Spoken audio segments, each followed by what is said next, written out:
A one, two, a 1, 2, 3, 4.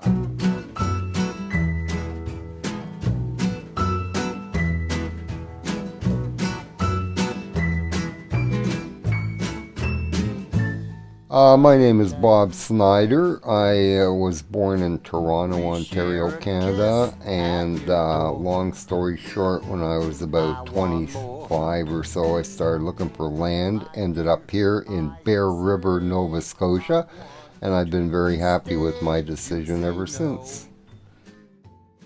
The greatest thing that I take away from with me is that I got to meet these old timers who spent their lives learning how to go around the seasons.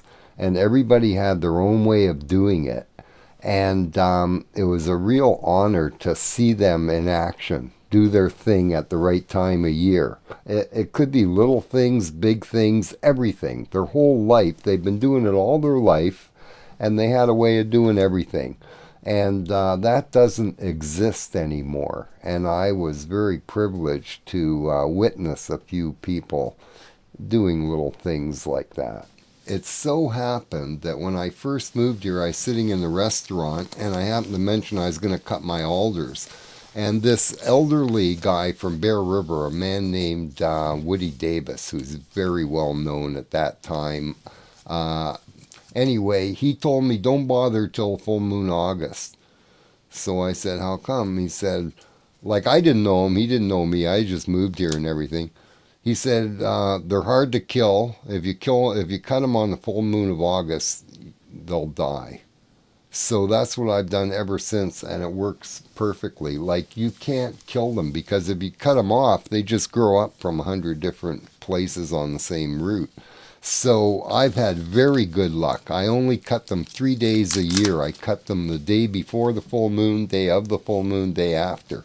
And 3 years later, I'm kicking rotten stumps out of the ground. So pass that on. So it works. Oh yeah, it works. I will. Well, this whole strip, when I moved here in '88, this whole strip out to yay far was alders. And they're all gone now. I cut them and they don't grow back, they die.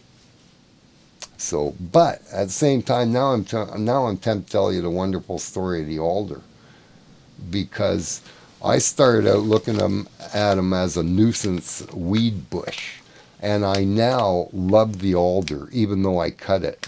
And the reason is, this is the way it goes. The job of the alder is to fill in an open area.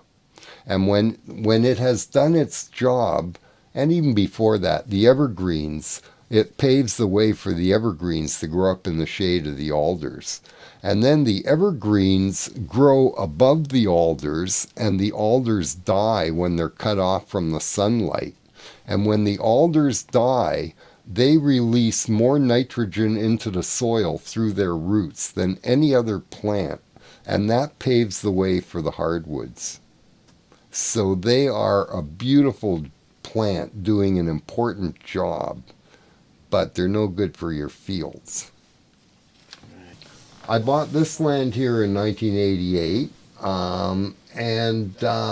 you know, you look around, you think I could build anywhere, but when you really get thinking about it, like, you can't just build anywhere. Sometimes there's rocks in the way, sometimes I just don't want to cut trees.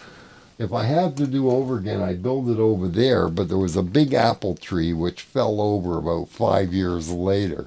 So I'm coming down the side of not wiring it. I don't want to wrap myself in more electricity. That's all we do all our lives, wrap ourselves in electricity, and I don't care for it everywhere. So I may not. And my main interest is some old guy spent one heck of a time clearing this field. And I noticed the woods keep moving in. Every year the woods try and move in. So I've taken to clearing out evergreens, poplars, alders, and try and keep the field. That's what I like to do. And it's a nice way to putter. So now, yeah, I got a wood stove and a good chimney and a beautiful well. It's not a big well, but there's always good water in it. And so far, so good. Do you feel yourself to be an old man? No. No. Like, I just feel like I always felt, which is fine, you know. But I look different.